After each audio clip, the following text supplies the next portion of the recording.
This is the Palace of Dreams, the State Theatre, one of Sydney's architectural treasures. Today we're going to chat with Stuart Greene, who leads the guided tours here, but he's also the keeper of its history.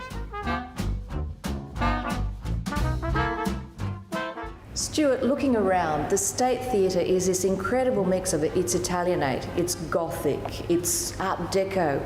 Why is it this crazy mix? Is that typical of picture palace architecture? Not always. Usually they were one style, but this one was designed to attract audiences. They used to say in this period, we sell tickets to theatres, not to movies, and it was revivalist architecture which mixed and matched all those different styles. So the State was built in 1929. Yes. Difficult times for the world. Yes, we opened on 7th of June 1929, 4 months before the Great Depression. Life was very tough, no television, no computers, no home phones, etc. So these theatres were built to sort of give people an escape from the harsh realities of life in that period. And look at it, what an escape. By 1934, the Gothic frontage was considered old hat, so half of the building was transformed in the modern Art Deco style with black, vitrolite glass and chrome. The Gothic entrance hall is a tribute to King George V. There are statues of King Arthur and St George. The glorious golden ceiling is a reproduction of the fan pendant ceiling in the Henry VII Chapel in Westminster Abbey. It's hard to believe that in the 1970s they wanted to tear this glorious palace down. I mean, what was the thinking in those days? Well, in the 60s and 70s this was considered junk architecture. Newspaper articles of the time described as a tacky old movie palace, but it just wasn't appreciated in this period. Now, of course, it's celebrated as a major example of the movie palace. As it should be. Yeah.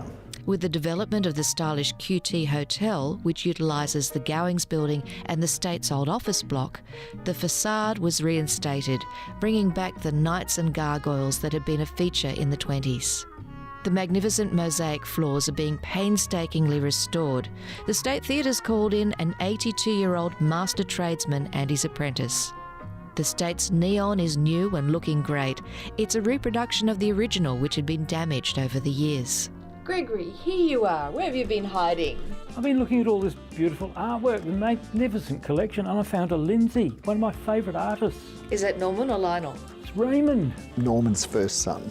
Oh! It's an incredible collection. What's the story behind it? This was a publicity stunt for the State Theatre, and it was an Australia-wide art competition and all the winners were hung up here.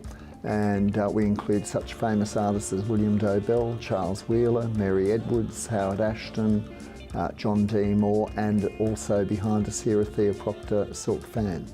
If the place had been demolished, what would have happened, do you think, to these artworks? Oh, they would have been auctioned off.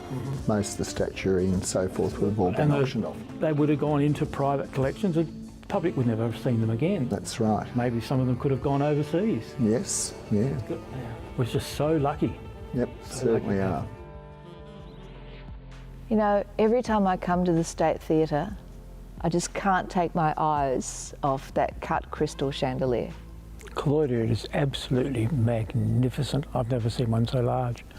Certainly is. It's 3.5 tonnes, about 17,200 pieces, 2.5 stories high from top to bottom, 350 globes, and 2 4-tonne counterweights holding it up on top of the projection box.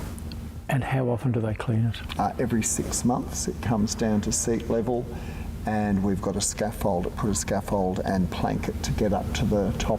And what do they use to clean it? Spray and wipe. It's all done by hand.